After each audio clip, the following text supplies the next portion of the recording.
मैं पैसा देले तू मैं करूँगी सपना रे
छाई करी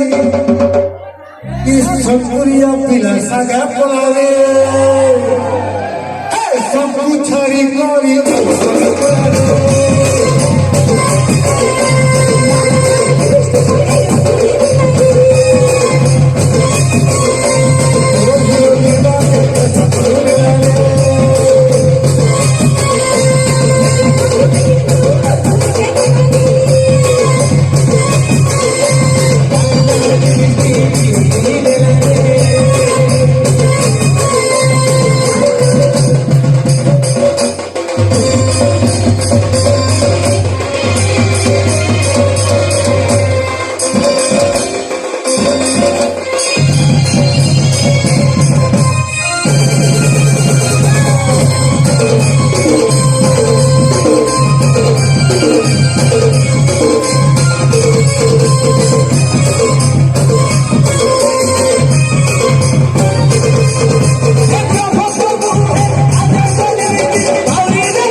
थैंक यू हेलो भाई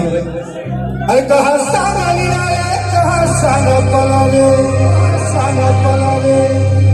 समझते ठीक है जाएंगे ये भाई के देखा मुझे